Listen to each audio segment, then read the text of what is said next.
Parvati hospital குரோம்பேட்டையில ortho super speciality hospital நம்மளோட ஃபேமிலில ஒருத்தர் மாதிரி கவனிச்சுப்பாங்க. Excellent and latest facilities with experience doctors. ஒல்லியா இருந்தாலும் கிண்டல் பண்ணுவாங்க, குண்டா இருந்தாலும் கிண்டல் பண்ணுவாங்க. உங்களை அப்படி யாராவது கிண்டல் பண்ணாங்கன்னா அதை எப்படி மென்டலி எப்படி கேரி பண்ணீங்க? சில பேர் பாத்தீங்கன்னா வல்கரா கமெண்ட் பண்றது, எலிஃபண்ட்னு போடுறது. எனக்கு ஒண்ணு புரியலையே, எலிஃபண்ட்னா அவ்வளவு கேவலமா? பெரிய பண்ணி பண்ண சொல்லுவீங்க, இல்ல சென பண்ணின்னு போடுவீங்க. குண்டா இருக்கா, எங்க கல்யாணம் ஆக போகுது? குண்டா இருந்தா கல்யாணம் ஆகாது, குண்டா இருந்தா குழந்தை பொறுக்காது, அதுக்கப்புறம் குண்டா இருந்தா இட்ஸ் அன்ஹெல்தி. இவளை நம்ம கல்யாணம் பண்ணிக்க சொல்லி கேட்டுருவோம்னு ஒரு முறை பையனை கூட அவசர அவசரமா கல்யாணம் பண்ணாங்க. அப்பா வந்து கவர்மெண்ட்ல வேலை பார்த்தாங்க. இந்த மாதிரி பிசினஸ்னா என்னன்னு தெரியாம நிறைய பணத்தை இந்த மாதிரி விட்டுட்டாங்க. அப்போ சத்தியமா சொல்றேன், ஒரு ரிலேட்டிவ் கூட நம்ம நல்ல பணக்காரங்களா இருந்தப்ப எல்லா ரிலேட்டிவும் நம்ம வீட்டுல வந்து சாப்பிடுவாங்க, எப்போதுமே நம்ம கூட இருக்க மாதிரி இருக்கும். ஆனா நம்ம ஒரு எந்த நிலைக்கு கீழே போறோமோ அப்பதான் ஒருத்தர் கூட வந்து செய்ய மாட்டாங்க. எங்க அக்காவுக்கு வந்து ஒரு ஃபீஸ் கட்டணும், என்ன பண்ணுன்னு தெரியல. ஆனா எங்க அம்மா போய் ஃபீஸ் கட்டிட்டு வந்துட்டாங்க. தாலி இருக்கும்ல, அதை வந்து வச்சுதான் எங்க அம்மா அந்த ஃபீஸ் கட்டினாங்க. என்னோட சைஸ் வந்து லவ் பண்ணும்போது என் சைஸ் பிடிச்சது, கல்யாணம் வரப்ப அந்த சைஸ் பிடிக்காம இருந்திருக்கு. லவ் ஃபெயிலியருக்கு அப்புறம் கல்யாணமே வேணாம் ஒரு ஸ்டேஜ்ல இருந்து அப்படியே இருந்துட்டேன். அம்மாவோட முகம் இருக்கு, மகளோட முகமும் இருக்கு. அவங்க உடம்புல டாட்டு குத்தி இருக்காங்க. பட் கணவரோட முகத்தை டாட்டு குத்தலையே. சின்ன வயசுல ஸ்னாசி தமிழ்ச்சி எப்படி? வீட்டுல இருந்து காசு லவுட்டிஸ் அடிச்சிருவா. வேக்யூம் கிளீனர் குச்சி இருக்கும், நல்லா இவ்வளோ நீளம் இருக்கும், பொழந்து கட்டிடுவேன். அம்மா ஜாக்கி ஜான் மாதிரி பறந்து பறந்து நடிப்பாங்க. கர்ப்பிணியா இருக்கும்போது என்னென்ன சிரமம் இருந்தது, அம்மா எவ்வளவு சப்போர்ட்டிவா இருந்தாங்க? கொலஸ்ட்ரால் லெவல் வந்து ரொம்ப கம்மியா இருந்தது. நான் லிட்டரலா அந்த பெட்டு தான் என் வாழ்க்கை. எப்ப இதை பத்தி பேசும்போதும் அப்படியே நான் வந்து விக்ரம் வீட்டு சைட்லாம் இவ்வளோ கஷ்டப்பட்டு அந்த குழந்தை வேணுமா அந்த மாதிரிலாம் யோசிக்க ஆரம்பிச்சிட்டாங்க. பட் அவளை இந்த அளவுக்கு கொண்டு வந்தது வந்து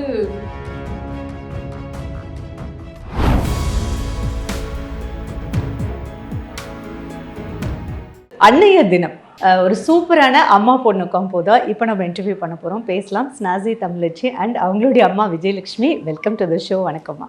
வணக்கம்.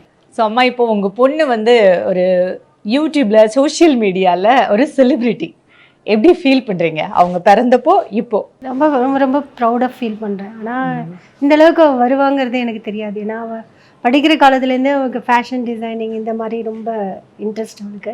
ஆனால் நான் வந்து ரொம்ப என்கரேஜ் பண்ணலை. ஏன்னா ஃபோக்கஸ் வந்து படிப்பில் இருக்கணும் அப்படின்னு சொல்லியிருந்தேன். பரதநாட்டியம் ஆடுவா, ஃபோக் ஆடுவா, கரகம் ஆடுவா, அதே மாதிரி வெஸ்டர்னும் சூப்பராக ஆடுவா. அதனால் அரங்கேற்றம் பண்ணியிருக்கா. போத் டிப்ளமோ அண்ட் டிகிரி ரெண்டுமே பண்ணியிருக்கா. ஸோ என்ன கற்றுக் கொடுக்கணுமோ அதை கற்றுக் கொடுத்தாச்சு. அதுக்கப்புறம் நீ லைஃப்பை வந்து டிசைட் பண்ணுறது வந்து ஒரு மேரேஜ்க்கு அப்புறம் டிசைட் பண்ணிக்கோ. உங்கள் பேர் ஏன் ஸ்னாசி தமிழச்சின்னு வச்சிங்க? ஆக்சுவலாக இது எப்படின்னா, ஒரு தமிழ் பொண்ணு. நிறைய பேருக்கு என்னன்னா, என்னோட வீடியோ பார்த்துட்டு முன்னாடி டிக்டாக்லாம் பண்ணிட்டு இருந்தப்பெல்லாம் திவ்யான்ற பேரில் தான் பண்ணிட்டு இருந்தேன். பட் என்னன்னா நிறைய பேர் என்ன கேட்பாங்கன்னா, நீங்கள் நார்த் இந்தியனா இந்த மாதிரி கேட்டிருந்தாங்க. இல்லை, நான் தமிழ் பொண்ணு தான் அப்படின்றது தெரியணும் அப்படின்றதுக்காக தான் ஸ்டைலுக்கு ஒரு டிஃப்ரெண்ட் சினனும் பார்த்துட்டு இருந்தப்போ இந்த ஸ்னாசி ரொம்ப அட்ராக்டிவாக இருந்தது. ஸோ விக்ரம் என் ஹஸ்பண்ட் தான் அதை செலக்ட் பண்ணது. ஸோ ஸ்னாசி ப்ளஸ் தமிழச்சி, ஸ்னாசி தமிழச்சி. ஸ்னாசி தமிழச்சி அப்படின்னாலே சோஷியல் மீடியாவில் ரொம்ப அழகழகாக டான்ஸ் ஆடுவாங்க அப்படிங்கிறது தான் இல்லையா? அவங்க எப்போலேருந்து ஆட ஆரம்பிச்சாங்க? 4th மந்த் முடிஞ்சு 5th மந்த்லேருந்தே வயத்தில் இருக்கும்போதே ஆட ஆரம்பிச்சிட்டா. அப்படியா? ஆமாம். நான் ஒரு கல்யாணத்துக்கு போயிருந்தேன். ஃபர்ஸ்ட் நான் அப்போ தான் ஃபீல் பண்ணேன், இது நல்லா டான்ஸ் ஆடும் போல. ஏன்னா பெரிய பொண்ணும் ஆடுவா, டான்ஸ் ஆடுவா. பட் வந்து இது அந்த நாதஸ்வரத்துக்கு ஏற்ற மாதிரி இது உள்ளுக்குள்ளேயே குதிக்குது. என்னால் உட்காரவே முடியல. எனக்கு ஒரு 7-8 மாசத்துல தானே மூவ்மெண்ட் தெரியும். 5th மந்த் மூவ்மெண்ட் தெரியும் நமக்கு. அந்த ரித்தமிக்கா மூவ் ஆகுது. அதாவது அந்த ஒரு அடிக்கும் போது இங்கே வருது, ஒரு அடிக்கும் போது இங்கே வருது. அந்த மாதிரி எனக்கு வந்து ஐ ஃபெல்ட் இட் வெரி. நான் ரொம்ப ரொம்ப அதை ஃபீல் பண்ணேன். குழந்தை பிறக்கும் போதே 4.5 இருந்தது குழந்தை. அது ஒரு 3 மந்த்ஸ்லயே வந்து நல்லா தூக்கி வச்சுக்கலாம். எங்க அம்மா சொல்லுவாங்க, கிருஷ்ணர் மாதிரி இருக்காடி, கிருஷ்ண விக்கிரகம் மாதிரி இருக்கு அப்படின்னு சொல்லுவாங்க. ஃபர்ஸ்ட் குழந்தை என்கிட்ட காமிக்கும் போதே கிருஷ்ண விக்கிரகம் மாதிரி, ஒரு வயசு குழந்தை மாதிரி இருந்தது. அவ்வளவு பெருசா தூக்கி வச்சுக்கணும். ஏன்னா எனக்கு அது ஒண்ணுமே சொல்ல தோணல. அதுக்கு மீறி வேற எதுவுமே நினைக்க தோணும். சின்ன வயசுல ஸ்னாசி தமிழச்சி எப்படி ரொம்ப நாட்டியா இருப்பாங்களா? எவ்வளவு சேட்டை பண்ணுவாங்க? நான் ஒர்க் பண்ண ஸ்கூல்ல தான் இவ படிச்சா. அதனால விஜி மிஸ் தான் சொல்லுவாங்க. விஜி மிஸ் பொண்ணு பாருங்க சூப்பரா ஆடுது. சோ அம்மா டீச்சர், பொண்ணு ஸ்டூடெண்ட் திருச்சி ஸ்கூல்ல. அப்ப பொண்ணு என்ன சேட்டை பண்ணாலும் விட்டுடுவீங்க. ஆமாம். விட்டுடுவீங்களா? இப்ப சேட்டை பண்ணினா 5 நிமிஷத்துல அதுக்கான விளைவு தெரிஞ்சிரும். அப்படியா? அம்மா விட்டுருவாங்கன்னு எல்லா சொல்றாங்க. மிஸ்ஸும் போய் போட்டு கொடுத்துருவாங்க. உங்க பொண்ணு இப்படி பண்ணா நான் அன்னைக்கு வீட்டுல தீபாவளி தான். அதான் சொல்றேன், எங்க அம்மா ஜாக்கி ஜான் மாதிரி பறந்து நடிப்பாங்க. அதே மாதிரி வீட்டிலேருந்து காசு லவுட்டீஸ் அடிச்சிருவாங்க. அடிச்சு எப்படிமா அடிப்பீங்க ஸ்னாசி தம்பி? ஒரு எங்கள் வீட்டில் வேக்யூம் கிளீனர் குச்சி இருக்கும். ஓகே. நல்லா இவ்வளோ நீளம் இருக்கும். ஆ. பொழந்து கட்டிடுவேன். அவ்வளோ பண்ணுவாமா, அவ்வளோ இரிட்டேட் அந்த பண்ணுவான். கிருஷ்ணர் விக்கிரகத்தை இப்படியாம அடிச்சீங்க? என் கிருஷ்ணர் விக்கிரகம் 5 வயசு 6 வயசு வரலாம் ஒழுங்கா இருந்துச்சு. அதுக்கப்புறம் நொட்டோரியஸ் பொய் சொல்றது, பொய் திருடுறது, சொல்றது, பசங்களை மிரட்டுறது. டியூஷன் பசங்க வருவாங்க, டியூஷன் பசங்களை போய் இவ மிரட்டுவா. அப்படியா? ஆமா, இவ ஒன்னா ஃபர்ஸ்ட் ஸ்டாண்டர்ட் தான் படிச்சுட்டு இருப்பா. 10th படிக்கிற பையன் இதுக்கு பயப்படுவான். இவ்வளோ பண்ணாலுமே அவள் வீட்டை விட்டு வெளியில் போகிறத வந்து லைக் பண்ண மாட்டாள். சென்னைக்கு வந்தவொடனே அவளுக்கு இந்த என்விரான்மெண்ட் வந்து அவளுக்கு சரியாக ஒத்துக்கல. சரி 1.5 years தான் இங்கே ஒர்க் பண்ணால். அதுக்கப்புறம் அவளுக்கு வந்து கொஞ்சம் கால் பிளாடரில் பிரச்சனை வர ஆரம்பிச்சது, ஃபுட்டெல்லாம் சரியில்லாமல். சரின்னு அதுக்கப்புறம் ட்ரிச்சிக்கே கூப்பிட்டு போயிட்டு அங்கே ஜாயின் பண்ணிட்டான். அங்கே ஜாயின் பண்ணால் சேலரியை கொண்டு வந்து கொடுப்பா. ஆனால் அந்த இன்சென்டிவ்னு ஒன்று வருங்களா, அது மாதிரி ஒன்று வரும்னே என்கிட்ட சொல்ல மாட்டான். ஃபுல்லாக அன்னைக்கே அதை ஷூஸோ இல்லை டிஷர்ட்ஸோ இல்லை பேண்ட்டோ துணியோ வாங்கிட்டு வந்துடுவா. அவ்வளோ துணி வாங்குவா. ஒரு பீரியடுக்கு அப்புறம் ட்ரெஸ்னா எனக்கு அவ்வளோ பிடிக்கும். எப்படின்னா ஒரு வருஷத்துக்கான ட்ரெஸ் நான் சேர்த்து வச்சிருந்தேன். கல்யாணத்துக்கு முன்னாடியே சொல்றேன். 365 days 365 dresses. அது மட்டும் இல்லாம லீப் இயர் வந்தா 366னா ஒரு ட்ரெஸ் எக்ஸ்ட்ரா அந்த மாதிரி வச்சிருந்தேன். ரொட்டேஷனல். அப்படிதான் ஆஃபீஸ் ஒரு நாள் போட்ட ட்ரெஸ் அடுத்த நாள் போட்டதே கிடையாதா? நிஜமா இல்ல. ரொம்ப டிப்ரெஸ்டாக இருக்கேன். பாடியை வந்து நான் கம்மி பண்ணியே ஆகணும். என்னை வந்து ஒரு இது விஎல்சிசின்னு ஒன்று இருக்குது, அங்கே சேர்த்து விடுங்க. சரி விடுவேன். ஒரு ஃபர்ஸ்ட் இன்ஸ்டால்மெண்ட் வந்து 8,000 4 times கட்டணும் அப்படின்னா. சரி வா போகலாம், உடம்ப குறைக்கணும்னு நீயே டிசைட் பண்ணிட்டல வான். ஃபர்ஸ்ட் இன்ஸ்டால்மெண்ட் கட்டியாச்சு. வீக்லி த்ரைஸ் போயிட்டு வந்தா. செகண்ட் இன்ஸ்டால்மெண்ட் அங்கே கேட்டிருப்பாங்க போல். வந்தோடனே இப்பயே கட்டிடுமா செகண்ட் இன்ஸ்டால்மெண்ட், நான் போய் உடம்பு குறைச்சிடுறேன், கண்டிப்பாக குறைச்சிடுவேன். சரி செகண்ட் இன்ஸ்டால்மெண்ட்டும் கட்டிட்டேன். அப்புறம் 2 நாள் போனவ போகவே இல்லை. ஏன் 6 போயிட்டு ஜிம் சேர்ந்தா கூட இப்படிதான் இயர்லி பேக்கேஜ் இது மாதிரி ஒரு 4 இடத்துல கட்டியிருப்பேன். அதுவே ஒரு 4 lakhs கிட்ட 3 lakhs 4 lakhs. அது என்ன தெரியல. நான் நார்மலா 3 lakhs 4 lakhs. ஆமா, எல்லாமே 30,000 50,000. வருஷத்துக்கு 30,000 கட்டணும் அப்படின்னா கட்டிடுவீங்க. ஆனா மேடம் போக மாட்டாங்க. 2 நாள் போவா. இல்ல ஜி, நான் நார்மலாவே 3 இட்லி அப்படிதான் சாப்பிடுவேன். அங்க போய் ஒர்க் அவுட் பண்ணிட்டு வந்தா எக்ஸ்ட்ராவா பசிக்குது. ஆனா எங்க அம்மா டயட்ல சாப்பிடாதுன்னு வேற சொல்லுவாங்க. அட போகடா நீங்க. இதெல்லாம் முடிஞ்சு லாஸ்டா நான் எங்கேயுமே போல. எனக்கு ஒரு மிஷின் வாங்கி கொடுங்க, வீட்லயே த்ரெட்மில் வாங்கி கொடுங்க, இல்லைன்னா சைக்கிளிங் இது வாங்கி கொடுங்க. சரின்னா அது அப்போ நம்மக்கிட்ட அவ்வளோ இது இல்லைல்ல, அதனால அதுவும் இன்ஸ்டால்மெண்ட்ல வாங்கி 47,000 அது வாங்கி வீட்டில் இறக்கியாச்சு. அதோட கவரே இதுலேருந்து அது வரலும் இருக்கும், பெருசாக இருக்கும். அதை ஒரு 4 நாளைக்கு அதில் ஏறி சைக்கிளிங் பண்ணா. ஐயோ ரொம்ப வேர்க்குதுமா. அதுக்கப்புறம் அதை வந்து ஒன்றுமே பண்ண முடியல. அது வாங்கினதுக்கு ஒரே யூஸ் என்னன்னா, அந்த அட்டைப்பொட்டி இருக்கும் பார்த்தீங்களா, அது நிறைய துணி வாங்கி அடுக்க முடிஞ்சிச்சு. ட்ரெட்மில் வாங்கின பெட்டி இல்லையா? அதுக்கப்புறம் அந்த ட்ரெட்மில்ல துணியெல்லாம் இவங்க காயப்பட்டுட்டு இருந்தாங்க. வேற யூஸ் ஏதாவது வேணும் இல்லம்மா. கடைசியா நான் திருச்சியிலேருந்து இங்கே ஷிஃப்ட் ஆகி வரும்போது 2,000க்கு அதை காயிலாங்கடையில் எடுத்துக்கிட்டான், புத்தம் புதுசு. வெயிட் லாஸ்ன்றது வந்து மத்தவங்க இன்ஃப்ளூயன்ஸ் பண்ணி அது பண்ண முடியாதுன்னு. நான் ஃபர்ஸ்ட் எப்படின்னா யாரோ ஒருத்தர் கேலி பண்ணா உடனே ஒரு இன்ஃபீரியரா ஃபீல் பண்ணிட்டு உடனே அது உடம்பு குறைக்கணும். ஒரு 4 நாள் பாத்தீங்கன்னா என்ன மாதிரி யாராலையும் டயட் இருக்க முடியாது. பாத்தீங்கன்னா அப்படியே 1 kg 2 kgன்னு குறைஞ்சிடுவேன்.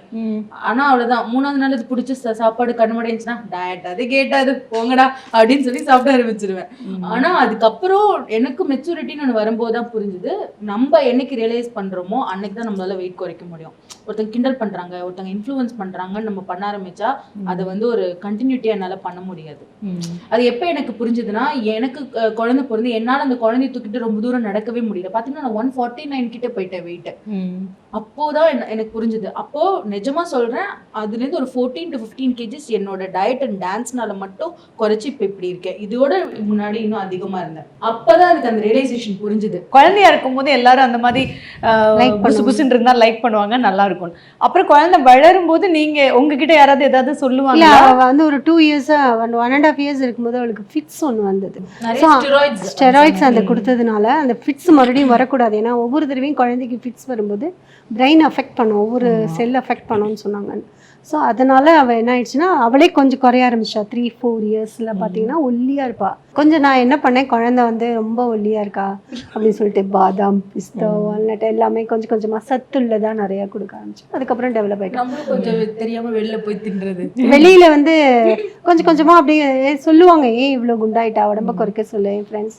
ஆனா ஒரு மித்து ஒண்ணு இருக்குல்ல, ஓவர் பாடி வெயிட்டா இருந்தாக்கா அவங்க வந்து சுறுசுறுப்பா இருக்க மாட்டாங்க. அப்படிலாம் கிடையவே கிடையாது, சுறுசுறுப்பா இருப்பா. அதான் சொல்றேன், கண்ணை இப்படி மூடி இருக்கும் போது ஒரு இடத்துல இருப்பா, திறக்கும் போது வேற இடத்துல இருப்பா. அம்மா டீச்சரா வேலை பார்க்குற ஸ்கூல்லயே பொண்ணு ஸ்டூடெண்டா இருக்கிறது ரொம்ப ஈஸியா இல்ல கஷ்டமா? அம்மா ஒர்க் பண்ற ஸ்கூல்ல மட்டும் ஸ்டூடெண்டா இருக்கவே கூடாது. உண்மையே சொல்றேன், எத்தனை பேர் கிளாஸ் கவனிப்பாங்கன்னு தெரியல. என்னால 20 மினிட்ஸ்க்கு மேல ஒரு கிளாஸ் கவனிக்கவே முடியாது. நம்ம தண்ணி கெடிச்சு வெளில போயிட்டு ஒரு பிரேக் போயிட்டோம்னா கூட மிஸ் விட மாட்டாங்க, ஏ உட்காரு அப்படின்னுவாங்க. ஆனா என்ன பண்ணேன், நான் கவனிக்கவே மாட்டேன், இப்படியே உட்காந்துட்டு இருப்பேன். அது லஞ்ச் முடிச்சுட்டு தான் வந்து நம்மளுக்கு ஜியோகிராஃபி, ஹிஸ்டரி எல்லாம் வரும். அப்படியே சொக்கி விழுவோம். இப்போ மிஸ் என்ன பண்ணாங்க, தூங்கிட்டு இருக்கும்போது எஞ்சி திட்டு விடுவாங்க. நான் என்ன, யாரை திட்டுறீங்க மிஸ் அப்படின்னு பின்னாடி யாருமே இருக்க மாட்டாங்க. இந்த மாதிரிலாம் மிஸ் வந்து டீஸ் பண்ணுவாங்க. அவங்க வந்து என்கிட்ட சொல்லுவாங்க, திவ்யா நான் திட்டுறேன்னு தெரிஞ்சுமே அது வந்து பின்னாடி திரும்பி பார்த்து அது எனக்கே ஒரு நிமிஷம் டவுட் ஆயிடுச்சு, நான் அதை தான் திட்டுறேன்னா வேற யாரையாவது திட்டுறேன்னா அதை போய் போட்டு விட்டுருவாங்க. வீட்டுல வந்து மிஸ் அப்படி இரிட்டேட் பண்ணுவியா. டீனேஜ் பீரியடுங்கிறது தான் ரொம்ப ஒரு குரூஷியலான பீரியட் இல்ல. அதுவும் ஒரு பெண் குழந்தை அப்படிங்கும்போது அங்க அம்மாக்கும் பொண்ணுக்கும் டீனேஜ்ல வரக்கூடிய மிஸ் அண்டர்ஸ்டாண்டிங், அதனாலேயே நிறைய சண்டைகள்லாம் இருக்கும். உங்களுக்கு அது எந்த விதத்துல எல்லாம் இருந்தது? சாப்பிட்ற விஷயத்துல செல்லம் வாங்கி தரதுல செல்லம். எங்க அம்மா எவ்வளவு அடிச்சாலும் நான் வாங்கிப்பேன். ஏன்னா அன்னைக்கு ஈவினிங்கே கூட்டி போய் நம்மளுக்கு என்ன பிடிக்குதோ வாங்கி கொடுத்துருவாங்க. அப்படியா? அதே மாதிரி தப்பு பண்ணா கண்டிக்க வேண்டியது ஒரு அம்மாவோட கடமை. நாளைக்கு வந்து இன்னைக்கு வந்து நீ அன்னைக்கு அடிச்ச அப்படின்னு சொல்றவங்க நாளைக்கு வந்து ஏதாவது ஒன்று கேரக்டர் மாறி இருந்தது, அந்த தனத்தினால கேரக்டர் மாறி இருந்ததுன்னா நான் தப்பு பண்ணும் போதே என்னை கரெக்ட் பண்ணியிருந்தா நான் நல்லா இருந்திருப்பேன்னு சொல்லுவாங்க. ஒரு தாயாக இருந்துட்டு அதை கரெக்ட் பண்ணாமல் இருக்கக்கூடாது. அதனால தான் நான் கொஞ்சம் ஸ்ட்ரிக்டாக இருந்தேன். ரெண்டாவது, என்னுடைய சூழ்நிலையில் என்னுடைய வீட்டுக்கு முன்னாடி, என்னோட ஹஸ்பண்டோட வீட்டுக்கு முன்னாடி, என்னோட இன்லாஸ்க்கு முன்னாடி இவங்க என் குழந்தைங்க வந்து எந்த விஷயத்துலையும் தாழ்ந்து போகக்கூடாது. அப்பா வந்து கவர்மெண்ட்ல வேலை பார்த்தாங்க, ஸ்டேட் கவர்மெண்ட்ல. நிறைய ஃப்ரெண்ட்ஸை நம்பி நிறைய வந்து ஷூரிட்டி கையெழுத்து போடுறது, இந்த மாதிரி பிசினஸ்னா என்னன்னு தெரியாம நிறைய பணத்தை இந்த மாதிரி விட்டுட்டாங்க. அதுவும் எங்களுக்கு கொஞ்சம் கொஞ்சமா தெரிய வரும்போது எல்லாமே கொஞ்சம் ஷாக்கிங்கா இருந்தது. ஒரு நைட் நம்மளோட சொந்த வீடு இதெல்லாம் வந்து பாத்தீங்கன்னா சேல் பண்ணிட்டோம், இல்லை வந்து பிளெட்ஜ் பண்ணிட்டோம், நம்ம வந்து இந்த கடன் எல்லாம் அடைக்கணுன்ற ஒரு சூழ்நிலை வந்தது. அப்ப என்ன ஆயிடுச்சுன்னா, எங்க அம்மாக்கு நம்ம என்ன பண்றோமோ இல்லையோ நம்ம குழந்தைங்களுக்கு நல்ல படிப்பு கொடுத்துடணும். ஏன்னா அந்த சூழ்நிலை வந்தப்ப எங்க அப்பாவோட படிப்பும் எங்க அம்மாவோட படிப்பும் தான் திருப்பி அந்த ஃபேமிலியை கொண்டு வரதுக்கு ரொம்ப யூஸ்ஃபுல்லா இருந்தது. அதே மாதிரி இவ படிக்கும் போதுமே காலையில 7 மணிக்கெல்லாம் காலேஜ்க்கு போயிடணும். ஈவினிங் வந்துருவா 6 o'clock வந்துட்டு 7:30க்கு ஹோம் டியூஷன் போய் எடுப்பா. ஸோ அந்த கஷ்டத்தை உணர்ந்து படிச்சாங்க, படிக்கணும்னு. ஏன்னா அந்த படிப்பு தான் வந்து நாங்க கீழே இறங்கின போது மறுபடியும் எழுந்து நிக்கிறதுக்கு அது மட்டும்தான் எங்களுக்கு. அப்ப என்னன்னா, இந்த மாதிரி லைஃப்ல நடக்கும்போது தான் நம்ம கூட யார் நிக்கிறாங்கன்னு நம்மளுக்கு தெரியும். அப்போ சத்தியமா சொல்றேன், ஒரு ரிலேட்டிவ் கூட நம்ம நல்ல பணக்காரங்களா இருந்தப்ப எல்லா ரிலேட்டிவும் வீட்டுல வந்து சாப்பிடுவாங்க, எப்போதுமே நம்ம கூட இருக்க மாதிரி இருக்கும். ஆனா நம்ம ஒரு எந்த நிலைக்கு கீழே போறோமோ அப்பதான் ஒருத்தர் கூட வந்து செய்ய மாட்டாங்க. இதுக்கு ஒரு நல்ல எக்ஸாம்பிள் சொன்னா, எங்க அக்கா வந்து பிஎஸ்சி முடிச்சுட்டு எம்எஸ்சி போயிட்டா. அப்போ வந்து எங்க அக்காவுக்கு வந்து ஒரு ஃபீஸ் கட்டணும், என்ன பண்ணுன்னு தெரியல. ஆனா எங்க அம்மா போய் ஃபீஸ் கட்டிட்டு வந்துட்டாங்க. எப்படி பண்ணாங்க? எங்க அக்கா கேட்கறா, எப்படிமா எங்கேயுமே பெருட்ட முடியல. என்னன்னா அப்ப வந்து எப்படின்னா தாலி இருக்கும்ல, அதை வந்து வச்சுதான் எங்க அம்மா அந்த ஃபீஸ் கட்டினாங்க. அதனாலதான் எங்க அக்கா வேலைக்கு போயிட்டு ஃபர்ஸ்ட் எங்க அம்மாவுக்கு வந்து அந்த தாலி வந்து எடுத்து திருப்பி கொடுத்தா.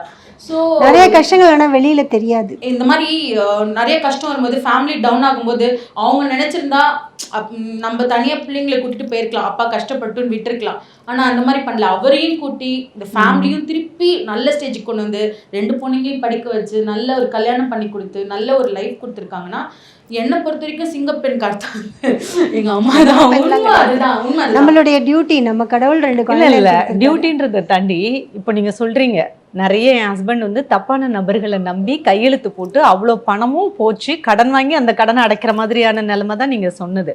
ஆனா அந்த டைம் வந்து சோர்ந்து போகாம புலம்பாம நெகட்டிவா பேசிக்கிட்டே இருக்காம மறுபடியும் உங்களோட உழைப்பு ஃபுல்லா போட்டிருக்கீங்க இல்லையா? ஆனா அத வந்து அந்த ஷாக்ல உங்களுக்கு ஆக்சுவலா ஒரு இது ஹார்ட் ப்ராப்ளமே இருந்துச்சு அவங்களுக்கு. எப்படின்னா ஒரு மைல்டு கார்டியாக் அரெஸ்ட் வந்தது அவங்களுக்கு. பட் அது உடனே போய் ட்ரீட் பண்ணி அவங்களை காப்பாத்திட்டாங்க. அந்த ஒரு கில்ட்னால தான் அவர் வந்து ரிட்டையர் ஆனதுக்கு அப்புறமும், பிரைவேட்ல இருந்தும் ரிட்டையர் ஆனதுக்கு அப்புறம் இன்னி வரைக்குமே அவர் வந்து ஒர்க் பண்ணிட்டு இருக்காரு. அவர் உணர்ந்துட்டாரு அது. ஆனா என்னன்னா லைஃப்ல ரொம்ப லேட்டா தான் உணர்ந்தாரு. ஸோ அவங்களோட டீனேஜ் நீங்க எப்படிமா ஹேண்டில் பண்ணீங்க? அவங்க டீனேஜ் அதாவது ஒரு 15-16 இயர்ஸ் வரலும் என் கூடயே தான் இருந்தா, ட்ராவல் பண்ணா. அதுக்கப்புறம் அவள் அக்காவுக்கும் இவளுக்கும் 10 years டிஃப்ரென்ஸு. அதனால அவள் வந்து இவளுக்கு ஒரு செகண்ட் மதர் மாதிரி. அவள் கொஞ்சம் டேக் கேர் பண்ணிட்டு அவள் அட்வைஸ் பண்ணுவா. இப்போ என்னால் இவளை ஹேண்டில் பண்ண முடியலன்னா அவள்கிட்ட சொல்லுவேன், இப்படி பண்ணுறாடி கொஞ்சம் நீ சொல்லு. ஏன்னா நம்ம சொன்னால் கொஞ்சம் ஹார்ஷாக இருக்கும், அவள் சொன்னால் அந்த ஏஜ்க்கானது இருக்கும் அப்படின்னு சொல்லிட்டு. பட் அவங்க சொன்னாங்க இல்லையா, நிறைய பேர் வந்து என்ன கிண்டல் அடிக்கிறாங்க, எனக்கு ஹர்ட் ஆச்சு, நான் இப்போவே ஜிம்முக்கு போகிறேன் அப்படின்னு. ஃபர்ஸ்ட் இயர் போன போது ஃப்ரெஷர்ஸ் டேக்கு வந்து ஒரு டான்ஸ் பண்ண சொன்னாங்க. இவங்க பிரின்சிபலுக்கு வந்து இவளை ரொம்ப பிடிக்கும், நல்லா ரொம்ப சப்பியாக இருக்கா அப்படின்னு சொல்லிட்டு எங்கே போனாலும் அவளை ஒரு பெட் நேம் கூட வச்சு கூப்பிடுவார் இவளை. அவங்க வந்து டான்ஸ் பண்ண சொன்னோன்னே நான் என்னை வர சொல்லியிருந்தா மேக்கப் போடுறதுக்காக. ஸோ நான் போயிருந்தேன். ஏறினோடனே அவ்வளோ பேர் கத்துறானுங்க, ஸ்டேஜ் நோக்கி ஓடுங்க. நான் உட்காந்துருக்கேன், ஆடியன்ஸோட உட்காந்துருக்கேன், பாய்ஸ் எல்லாம் கத்துறானுங்க. தாண்டி நம்ம அம்மா அவங்கள கூட்டு வந்து அவங்களே அவமானப்பட வச்சுட்டோமோ அந்த மாதிரி ஃபீலிங் தான் இருந்தது எனக்கு. வந்து ஐயோ ஸ்டேஜ் அவ்வளோதான், இனிமே உன்னோட ப்ரோக்ராம் இனிமேல் கேன்சல்டா அப்படி இப்படின்னு கத்துனானுங்க எல்லாரும். சரி நான் அப்படியே உட்காந்துருந்தேன். ஆனால் இவன் ஆட ஆரம்பிச்சோன்னே ஸ்பெல் பவுண்ட் அப்படிங்கிறதுக்கு மீனிங் அங்கே தான் பார்த்தேன். யாரெல்லாம் கிண்டல் பண்ணாங்களோ அவங்க எல்லாம் கிளாப் பண்ணாங்க. அதுதான் எனக்கு ஒரு அப்பதான் அந்த ஒரு பையனை ரொம்ப ஆடினா ஒரு பையன், அவனை கூட்டு கேட்டேன், ஸ்டேஜ் பத்திரமா இருக்கு, நீ போய் ஆடலாம், நான் அவளோட அம்மா தான், என் பக்கத்துல இருந்து தான் சொன்னேன், அம்மா சாரிம்மா சாரிம்மா சாரிம்மா அப்படின்னு. Great great great. பொதுவாக நாமளே நம்மள ஒல்லியா இருந்தாலும் கிண்டல் பண்ணுவாங்க, குண்டா இருந்தாலும் கிண்டல் பண்ணுவாங்க, குட்டையா இருந்தாலும் கிண்டல் பண்ணுவாங்க, வளர்ந்தாலும் கிண்டல் பண்ணுவாங்க. அது வந்து பெண்களுக்கு தான் இந்த கிண்டல்லாம் நிறையவே இருக்கும். பட் நீங்க உங்களை அப்படி யாராவது கிண்டல் பண்ணாங்கன்னா அதை எப்படி மென்டலி எப்படி கேரி பண்ணீங்க? ஃப்ரம் த டீனேஜ்ல இருந்து கேட்குறேன். அதான் சொல்றேனே, இப்போ இந்த டான்ஸ் பண்ணும்போது எனக்கு ஒரு இது கிடைச்சது. ஸோ அப்போ எனக்கு என்ன புரிஞ்சுதுன்னா, டேலண்ட்டுக்கு வந்து உங்களுக்கு வந்து இந்த அழகோ இல்லை வந்து ஒரு சைஸோ ஒரு இது கிடையாது. அது யாராலையும் யார்கிட்டேருந்தும் பறிக்க முடியாது, என்ன கிண்டல் பண்ணாலும் பண்ண முடியாது. ஸோ அதுலேருந்து தான் எனக்கு அந்த மெச்சூரிட்டி லெவல் வந்து ஆக்சுவலாக ஸ்டார்ட் ஆக ஆரம்பிச்சது. அதுக்கு முன்னாடி யாராவது கிண்டல் பண்ணாங்கன்னா வீட்டில் வந்து சொல்வேன்ல, நெக்ஸ்ட் லெவல் என்ன ஆச்சுன்னா கிண்டல் பண்ணால் திருப்பி உங்களுக்கு கிண்டல் பண்ண ஆரம்பித்தேன். எந்த கடையில் அரிசி வாங்குறேன்னு கேட்டால் சத்தியமாக சொல்லுவேன், உங்கள் அப்பா கடையில் தான் அரிசி வாங்குறேன், நீ சாப்பிட்டு குண்டாடுன்னு சொல்லிட்டு வந்துடுவேன். எனக்கு ஒன்று புரியல, ஏன் வந்து ஒரு டான்ஸு எந்த ஏஜ்ல வேணாலும் ஆடலாம், ஒரு ட்ரெஸ்ஸு எந்த ஏஜ்ல வேணாலும் போடலாம், யாருக்கு லிமிட் தருதுன்னு எனக்கு புரியல. ஆனால் சில பேர் பார்த்தீங்கன்னா வல்கரா கமெண்ட் பண்ணுறது, எலிஃபண்ட்னு போடுறது, எனக்கு ஒன்று புரியல, ஏன் எலிஃபண்ட்னா அவ்வளோ கேவலமா? ஏன் உங்களால் இதை தாண்டி எதுவுமே யோசிக்க முடியாதா? ஒன்று அதிருதுன்னுவீங்க, இல்லை எலிஃபண்ட் போடுவீங்க, இல்லை பெரிய பண்ணி பண்ண சொல்லுவீங்க, இல்லை செனப்பண்ணின்னு போடுவீங்க, இதுதான் போடுறீங்க. இப்போ ஒல்லியாக இருந்தால் என்ன பண்ணுவீங்க, வேறு மாதிரி போடுவீங்க. ஆனால் கமெண்ட் நெகட்டிவ் கமெண்ட்ஸ்ன்றது எனக்கு நிறுத்த முடியாத ஒரு விஷயம் தான். நீ கமெண்ட் பண்ணிட்டே போ, எனக்கு என்ன. There is a lot of difference between being vulgar and being modern. அது யாருக்குமே புரியறது இல்லை, அது ஏன்னு எனக்கு தெரியல. சோஷியல் அம்மா வந்து ட்ரெஸ்ஸிங்ல எல்லாம் ஏதாவது ஸ்ட்ரிக்ட்டா இருந்திருக்காங்களா? அப்போ ஆமா, எது கேட்டாலும் கல்யாணம் பண்ணா ஹஸ்பண்ட் பெர்மிஷன் கொடுத்தா போடுங்க, எல்லாம் கல்யாணம் பண்ணா வருவான் அவன் இவளுக்கு எல்லாத்துக்கும் பேரியர் போடுவான் அப்படின்னு ஒரு தப்பு கணக்கு போட்டாங்க. ஆனா விக்ரம் வந்து கொஞ்சம் நல்ல பிராக்டிக்கல். ஓகேவா? அவன் நான் சொல்றேனே, ஃபர்ஸ்ட் கல்யாண புதுசுல நாங்க ஹனிமூன் போகும்போது எல்லாம் நம்ம இந்த பீச் இதெல்லாம் போனா நீ பீச் ட்ரெஸ் எல்லாம் கூட எடுத்துட்டு வானா. நான் மாடர்ன் தான் விக்ரம், ஆனா இந்த அளவுக்கு மாடர்ன்.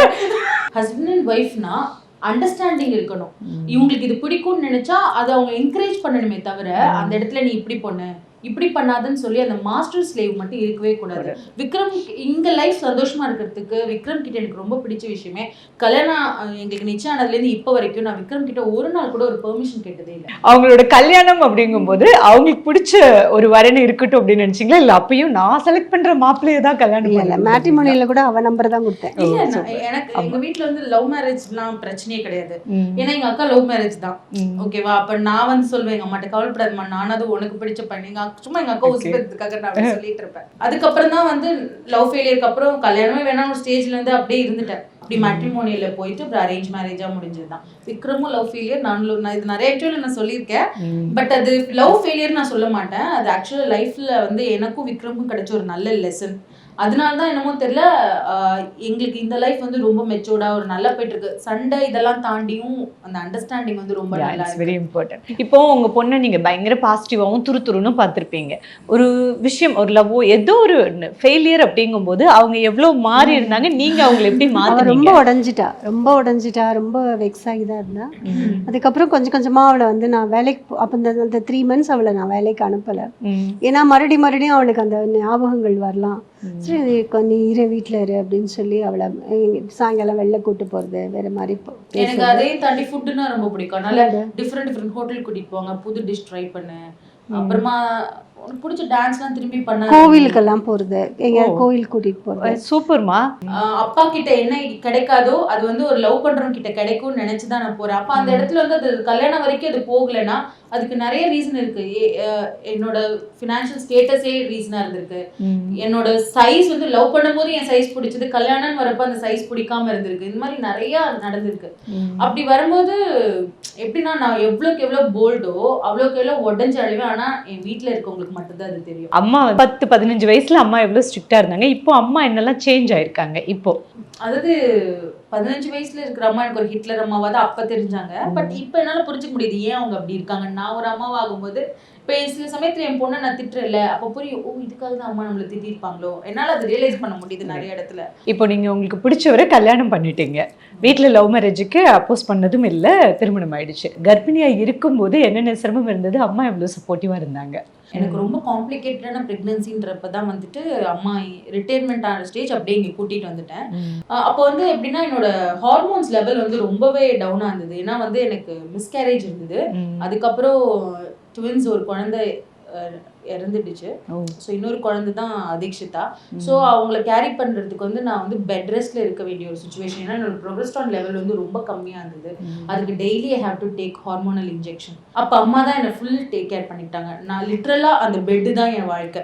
ஒரு பீரியட்ல எல்லாம் பாத்தீங்கன்னு வச்சுக்கோங்களேன், விக்ரம் வீட்டு சைட்லாம் இவ்வளோ கஷ்டப்பட்டு அந்த குழந்தை வேணுமா அந்த மாதிரிலாம் யோசிக்க ஆரம்பிச்சிட்டாங்க. பட் ஏன்னா ஒரு இந்த குழந்தையும் ஹெல்த்தியா பிறக்குமான்றது தெரியாது. வெளியில யார்கிட்டயும் சொல்லி ஒரு வளகாப்பு பண்ணுறது கூட எங்க அம்மாவுக்கு பயம், கண்ணு பட்டுரும், ஏதாவது ஆயிடுமோ, போய் அவளை எவ்வளவு நேரம் உட்கார வைக்க முடியுமா அப்படின்றது கூட அவங்களுக்கு தெரியல. சரி ஓகே, ஆனா டாக்டர் சொல்லிட்டாங்க இந்த குழந்தை உயிரோட தான் இருக்கு. ஆனா அந்த குழந்தை எப்படி பிறந்தாலும் டவுன் சிண்ட்ரோமா இருந்தாலும் சரி, இல்ல வந்து என்ன கூன் குரு செவிடி எப்படி இருந்தாலும் நீ அக்செப்ட் பண்ணிக்கணும்னு என்கிட்ட விக்ரம்கிட்டே சொல்லிட்டாங்க. ஒரு 8th month அந்த கேப்ல வந்துட்டு எனக்கு ப்ளீடிங் ஜாஸ்தியாக ஆரம்பிச்சிச்சு. அப்புறம் பெயினும் இருந்தது. ஸோ பெயின் இன்டியூஸ் பண்ணி நார்மல் டெலிவரினா 2.1 தான் இருந்தா அவள் பிறக்கும்போது. அவள் இவ்வளோதான் இருப்பா, இவ்வளோண்டு தான் இருப்பா லிட்ரலி. ரொம்ப 2.1. அதுவும் அந்த தண்ணிலாம் வத்தினதுக்கு அப்புறம் 2 kgs தான், அந்த மாதிரி தான் இருப்பா. சொன்னாங்க 2க்கு கீழே போயிட்டா இன்குபேட்டர்ல வைக்கணும்னு சொல்லிட்டாங்க. பட் அதையும் அந்த செலவு கூட அவள் எனக்கு கொடுக்கவே இல்லை. எங்க அம்மா என்ன பண்ணுவாங்கன்னா அப்பவே இந்த பருப்பு தண்ணிலாம் இருக்குல்ல, ஆக்சுவலாக குழந்தைக்கு அதெல்லாம் கொடுக்கக்கூடாது, ஆனால் கொடுப்பாங்க, அதெல்லாம் எனக்கு தெரியாம கொடுப்பாங்க. ஏன்னா நல்லா கேள்விப்பட்டிருக்கேன் இதெல்லாம் கொடுக்கலாம் அப்படின்னு சொல்லி. எங்க பாட்டி எங்க அம்மாக்கு சொல்லி கொடுத்தது எல்லாமே சொல்லுவாங்களே, இந்த வசம்பு இந்த மாதிரி நிறைய வச்சிருப்பாங்க, உர மருந்து இதெல்லாம் தேய்ச்சி கொடுப்பாங்க. இதெல்லாம் கொடுத்து நிஜமா சொல்றேன், அந்த 1 மாசத்துல அவ வந்து அவ்வளோ சப்பி ஆயிட்டா. அது காட்ஸ் கிரேஸ் தான், நிஜமா சொல்றேன். எனக்கு எப்ப இதை பத்தி பேசும்போதும் அப்படியே நான் வந்து இப்பவே கண்ணெல்லாம் கழங்குது உங்களுக்கு. ஏன்னா அதீக்ஷிதா வந்து என் லைஃப்ல எவ்வளவு பெரிய ஒரு வரும் அது எனக்கு தான் தெரியும். ரொம்ப அவளை இந்த அளவுக்கு கொண்டு வந்தது வந்து அம்மா தான். ஏன்னா அந்த சமயத்துல விக்ரமும் அவங்க வீட்டை எதிர்த்துட்டு எனக்கு தான் சப்போர்ட் பண்ணான். அதுல எனக்கு நான் அந்த விஷயத்துல வந்து ரொம்ப லக்கின்னு நான் நினைக்கிறேன். இல்லை நீங்கள் லக்கி தான், இப்படி ஒரு அம்மா, அப்படி ஒரு ஹஸ்பண்டு, இவங்களோட சப்போர்ட் எல்லாம் இருக்கும்போது இது வந்து ஒரு ஆனந்த கண்ணீராக தான் நான் பார்க்குறேன். இல்லை? ஆமாம். இன்னொன்று, இப்போ அவங்க பிறக்கும் போது 4.5 கிலோ இருந்தாங்க அப்படிங்கும்போது பேத்தி வந்து இத்தனை கிலோ இருந்தாங்க. அந்த கம்பாரிசன் சில பேர் வந்து புழம்புவாங்க, நெகட்டிவாக இருப்பாங்க. அது எதுவுமே இல்லாமல் பயங்கர ஸ்ட்ராங்காக பாசிட்டிவாக, ஏன்னா அதுக்கு நம்ம குழந்தைங்க. நான் அழுதப்ப எங்க அம்மா சொன்ன ஒரே விஷயம் தான், 1 மாசத்துல பாரு அவளை நான் எப்படி கொண்டு வரேன். சத்தியமா போய் வெயிட் செக் பண்ணி டாக்டர் சொன்னாங்க, எப்படி இது இம்பாசிபிள் அப்படின்னு சொன்னாங்க. நீங்க அதுக்கும் அழுதுட்டு இருந்தீங்களா அப்போ? இல்ல, எனக்கு அப்பெல்லாம் சந்தோஷமா தான் இருந்தது. ஃபர்ஸ்ட் ஒரு அபார்ஷனுக்கு அப்புறம் சீக்கிரமாவே கன்சீவ் ஆயிட்டேன். மேபி அதனால அது ஹெல்த்தியா இருந்துச்சு, அது என்னாலதான் அந்த குழந்தை வந்து இவ்வளவு ஹெல்த்தியா இல்லையா, அந்த மாதிரி நிறைய கொஸ்டின்ஸ் இருந்தது எனக்குள்ளேயே. ஸோ அதனால எனக்கு அந்த ஒரு கில்ட்டி எப்போதுமே இருந்துட்டு இருந்தது. பட் இப்ப நல்லா நார்மலா இருக்கா, அதுவே எனக்கு சந்தோஷம் தான். பட் இந்த சொந்தக்காரங்க உறவுக்காரங்க எல்லாம் நிறைய பேசுவாங்கல்லம்மா, அந்த மாதிரி உங்க பொண்ணு பேசின வார்த்தைகள்லாம் என்ன, அதை அவங்க ஓவர் கம் பண்ணது எப்படி? குண்டா இருக்கா, எங்க கல்யாணம் ஆக போகுது, உங்கள்ட்ட வந்து மாப்பிள்ளை தேட சொல்லலே அப்படி சொல்லுவீங்களா? அவளுக்குன்னு யாரும் இனிமே பிறக்க போறது இல்ல, எங்கேயாவது இருப்பாங்க, வருவாங்க, கண்டிப்பா வருவாங்க. எப்படி நம்ம வந்து நம்மள வந்து தப்பா பேசுறாங்க, நம்மள மதிக்கல, நம்ம குழந்தைங்கள மதிக்கல அப்படின்னதுக்கு அப்புறம் நான் சுத்தமா அவங்கள அவாய்ட் பண்ணிட்டேன். அவங்க என்ன பேசுறது நானே அவாய்ட் பண்ணிட்டேன். இவளை நம்ம கல்யாணம் பண்ணிக்க சொல்லி கேட்டுருவோம்னு ஒரு முறை பையனை கூட அவசர அவசரமா கல்யாணம் பண்ணாங்க. சொந்தக்காரங்க ஃப்ரெண்ட்ஸ்லாம் என்னென்ன கேள்விலாம் கேட்டாங்க, அதை நீங்க எதெல்லாம் உடைச்சிருக்கீங்க? குண்டா இருந்தா கல்யாணம் ஆகாது, குண்டா இருந்தா குழந்தை பிறக்காது, அதுக்கப்புறம் குண்டா இருந்தா இட்ஸ் அன்ஹெல்தி. இது எல்லாமே வந்து நீங்களா ஒரு மித்து வச்சிருக்கீங்க. உண்மை சொல்றேன். ஓகே, குண்டா இருக்கிறது இட்ஸ் நாட் ஹெல்தி திங் தான்.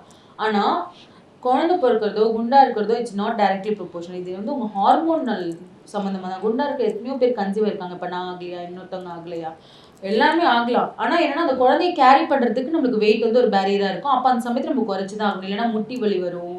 முன்னாடிலாம் பாத்தீங்கன்னா இவ்வளவு ஃபர்டிலிட்டி சென்டர்ஸ் இருக்காது, இப்பயே இவ்வளவு இருக்கு. அப்போ இந்த மாதிரி ஃபுட் எல்லாம் சாப்பிட்டா இந்த மாதிரி பிரச்சனை வரும் முன்னாடியே தெரியும்ல. அதே ஒரு பொண்ணு மேலேயே இந்த பிளேம் போடுறீங்க, அது ஒண்ணு இருக்கு. எப்பவுமே குழந்தை பிறக்கலன்னா ஒரு வார்த்தை சொல்லுவாங்க பொண்ணை மலடி அப்படின்னு. ஆனா அது ஒரு பையனுக்கு என்ன வார்த்தை சொல்லி கூப்பிடுறாங்க? ஏன் அது எப்பவுமே ஒரு ஃபெமினைன் டிபெண்டாவே இருக்குன்னு தான் நான் கேட்கறேன். கல்யாணம் இப்போ குண்டா இருந்தா கல்யாணம் ஆகாதுன்னு சொல்றாங்க. ஓகே, இப்போ கல்யாணம் ஆயிட்டு அந்த பொண்ணு ஒரு 2-3 மாசத்துல குண்டாயிடுச்சுன்னு வச்சுக்கோங்களேன், அப்ப என்ன பண்ணுவாங்க? டிவோர்ஸ் பண்ணிடுவாங்களா?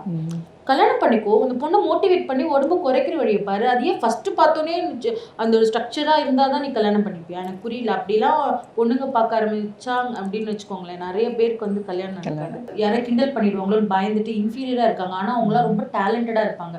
இப்போ நான் ஏன் இந்த வயசுலயும் கல்யாணம் ஆகி குழந்தை பிறந்ததுக்கு அப்புறமும் இந்த டான்ஸ் பண்ணிட்டு இருக்கேன் அப்படின்னா, எனக்கு பிடிச்ச விஷயம், எனக்கு வர விஷயம் அந்த டான்ஸ். அந்த டான்ஸ்ல என்ன எப்படி அழகா காமிக்க முடியும், அந்த பாவனையில எப்படி அழகா காட்ட முடியும்.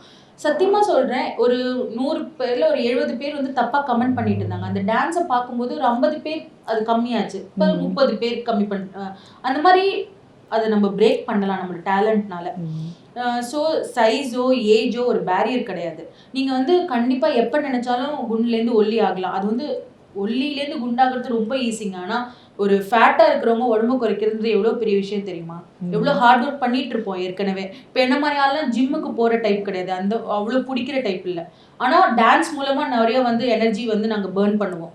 நீங்கள் எங்களை மோட்டிவேட் பண்ணலைன்னா பரவாயில்ல, ஆனால் டிஸ்கரேஜ் பண்ணி கேவலமாக பேசுகிறாங்க, அது ரொம்ப தப்பு. அப்போ என்ன நினைச்சிருவாங்கன்னா, அப்போ ஒரு டேலண்ட்டை வெளியில காமிக்கிறதுக்கு கூட நம்ம ஒல்லியா தான் இருக்கணும்ன்ற ஒரு தாட் வந்துடும். அண்ணனை பொறுத்த வரைக்கும் அது இருக்கக்கூடாது. ஸோ திவ்யா என்ன பார்த்து இந்த உடம்பு வச்சுட்டு இந்த பொண்ணு இப்படி ஆடுது, ஏன் நம்ம பண்ணக்கூடாதுன்னு ஒரு 2 பேர் வெளில வந்து பண்ணா அதுதான் என்னோட சக்சஸ். ரொம்ப அழகா அம்மாவோட முகத்தை வந்து நீங்க டாட்டூ போட்டிருக்கீங்க. என்ன தோணுச்சு உங்களுக்கு ஃபர்ஸ்ட்? ரொம்ப கஷ்டமா இருந்துச்சு. நம்ம என்ன செஞ்சுட்டோன்னு இவ்வளோ செய்யறாவ நமக்கு அப்படின்னு தோணுச்சு. நான் கேட்டேன், நான் மேரேஜ் ஆனதுக்கப்புறம் நான் வந்து அங்கே இருக்கக்கூடாதுரி, விக்ரம் ஃபோட்டோ போட்டிருந்தீங்கன்னா அதில் ஒரு அர்த்தம் இருந்திருக்கும், ஏன் ஃபோட்டோவை எதுக்கு போட்ட அப்படின்னா, நீ தானம்மா எனக்கு எப்போதும் அம்மா. நான் எல்லாருக்கிட்டையும் சொல்கிறேன், அம்மா எப்போவுமே அம்மா தான். அவங்க வந்து நம்மளை திட்டுறாங்க, இல்லை நம்மளோட தாட்டும் அவங்களோட தாட்டும் மேட்ச் ஆகலை, ஒரு ஜென்ரேஷன் கேப் இருக்குன்னா அவங்கள வந்து வெறுக்கணும் அப்படின்லாம் கிடையாது. அவங்கள கூட வச்சுக்கோங்க, அப்பப்போ சண்டை போடுங்க, அப்பப்போ சம்மந்தம் எடுங்க, வெளில கூட்டிட்டு போங்க, டைம் ஸ்பெண்ட் பண்ணுங்க அவங்களோட. அதுதான் நான் விரும்புறேன். நான் எங்க அம்மாவை எங்க போனாலும் கூட்டிட்டு போயிடுவேன். ஓகே, நீங்க வந்து அம்மாவோட முகத்தை டாட்டூ போடணும்னு எந்த மூமெண்ட்ல டிசைட் பண்ணீங்க? இல்ல, எனக்கு ரொம்ப நாளா இது ஆசை தான். ஏதாவது ஒரு நல்ல மூமெண்ட் உங்க பர்த்டேக்காகவோ இல்லை எதுக்காகவோ பண்ணணும் அப்படின்னு நான் பண்ணதுதான். ஸோ அது மதர்ஸ் டேக்கு பண்ணா இன்னும் நல்லா இருக்கும்னு தோணிச்சு. அந்த மதர்ஸ் டேக்கு பண்ணேன். இப்போ இந்த மதர்ஸ் டேக்கு வந்து அதை நான் வந்து இதை கட்டுறேன். இதுதான் அம்மாவோட ஃபோட்டோ. சூப்பர். அம்மாவோட எப்போது அடையாளமே அந்த பெரிய பொட்டு தான். அது மட்டும் எனக்கு கலரா இருக்கணும்னு. ஸோ அதனால உங்க பொண்ணோட முகத்தை வந்து கையில போட்டிருக்கீங்க. சோ விக்ரம் எங்க? உங்க கணவரோட நேம் தான் ஃபர்ஸ்ட் நான் பச்சை குத்துனது. அம்மாவோட முகம் இருக்கு, மகளோட முகமும் இருக்கு, அவங்க உடம்புல டாட்டு குத்தி இருக்காங்க. பட் கணவரோட முகத்தை டாட்டு குத்தலையே, அது இதயத்துல குத்திட்டேன். இதயத்துல டைரக்டா குத்திட்டேன். அம்மா, நீங்க வேற ஏதாவது சொல்ல விரும்புறீங்களா உங்க பொண்ணு கிட்ட? எதுக்காவது சாரி கேட்கணுமா, இல்லைன்னா ஐ லவ் யூன்னு சொல்லணுமா, என்ன சொல்லணும்? இப்போ நிறைய விஷயத்துக்கு சாரி கேட்கணும். சின்ன வயசுல ரொம்ப அடிச்சிருக்கேன், அதுக்கு சாரி கேட்கணும். அவ்வளோதான். மற்றபடி ஐ ஆல்வேஸ் லவ் ஹர். பாத்தீங்களா ஸ்னாசி?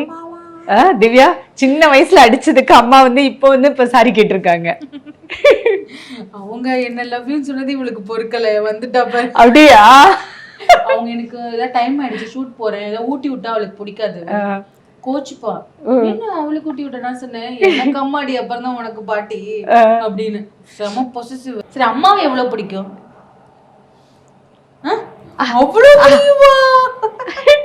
ஓகே, ஆக்சுவலா நம்ம கூட இப்போ ஒரு 3 ஜென்ரேஷன் இருக்கிறாங்க, பாட்டி, அம்மா, பொண்ணு அப்படின்ற மாதிரி. இந்த மதர்ஸ் டேல அம்மா அப்படின்னா ஒரு காலத்துல வந்து தாய்னா எல்லாமே சாக்ரிஃபைஸ் பண்ணணும் அப்படின்னு இருந்தது. இப்போ அப்படி இல்லை.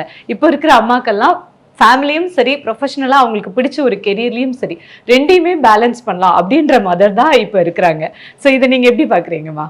நம்ம இது வந்து காலங்கள் மாற மாற நம்ம மாத்திக்கணும் இல்லையா, அது மாதிரி இதுவும் மாறினதை அக்செப்ட் பண்ணிக்கணும். அதாவது எந்த ஒரு சூழ்நிலையிலயும் சரி, ஒரு பொண்ணுக்கு வந்து பிடிச்ச விஷயத்த யாருக்காக விட்டு கொடுக்க கூடாது. என் ஹஸ்பண்டுக்கு இது பிடிக்கல, நான் விட்டுட்டேன். என் அப்பாக்கு இது பிடிக்கல, என் அம்மாக்கு இது. உங்களுக்கு என்ன பிடிச்சிருக்கோ அதை செய்யுங்க. அதை வந்து மற்றவங்க அக்செப்ட் பண்ற அளவுக்கு நீங்க ஒரு இடத்துக்கு போய் எனக்கு இது பிடிச்சிருக்குன்னு சொன்னா அவங்க அக்செப்ட் பண்ணிப்பாங்க. அதே மாதிரி don't feel inferior irrespective of your shape and size. physical appearance வந்து ஒரு பேரியரா இருக்கக்கூடாதுன்னு நான் நினைக்கிறேன். நீங்க அம்மா கிட்ட எதுக்காவது சாரி சொல்லணும், லவ் யூ சொல்லணும்னா என்னென்ன? சாரி வந்து என்னன்னா, நான் ஒரு ஷார்ட் டெம்பர். எங்க அம்மாவுக்கு அது புரிஞ்சிருக்கும். அவள் ஏதாவது ஒரு ப்ரெஷர் டென்ஷன்னா நம்ம கிட்ட தான் வந்து கொட்டுவா அப்படின்னு. பட் என்னன்னா, அந்த ஒரு 2 செகண்ட்ஸ் 2 மினிட்ஸாக இருந்தால் கூட வார்த்தைகள்லாம் ரொம்ப ஹார்ஷாக பேசிடுவேன். அது வந்து ஹர்ட் பண்ணியிருக்கேன் நிறையா. ஆனால் அதுக்கு அப்போவே நான் சாரி கேட்டுடுவேன். இருந்தாலும் ஒரு தடவை சாரிம்மா, ஏன்னா என்னோட உலகம் ரொம்ப சின்னது. ஒன்றை விட்டா நான் யார்கிட்ட போய் நான் புலம்ப முடியும் சொல்லு. அந்த நேரத்துக்கு ஒரு மாதிரி இருக்கும். அதுக்கப்புறம் சரி நம்ம பொண்ணு தானே. நம்ம மதர்ஸ் டேன்னு கொண்டாடினா மட்டும் பத்தாதுன்னு தான் நிறைய அம்மா பொண்ணு கூப்பிட்டு இந்த மாதிரி நிறைய இன்டர்வியூஸ் எடுத்துட்டு இருக்கோம். ஸோ நீங்கள் ஒரு proud mom and proud daughter. And இந்த இன்டர்வியூக்கு வந்து எங்கள் கூட நிறைய விஷயம் ஷேர் பண்ணதுக்கு தேங்க்யூ ஸோ மச். தேங்க்யூ. உங்களுக்கு ரொம்ப தேங்க்ஸ் சொல்கிறோம். பார்வதி ஹாஸ்பிட்டல், குரோம்பேட்டையில ஆர்த்தோ சூப்பர் ஸ்பெஷாலிட்டி ஹாஸ்பிட்டல். நம்மளோட ஃபேமிலியில ஒருத்தர் மாதிரி கவனிச்சுப்பாங்க. Excellent and latest facilities with experience doctors.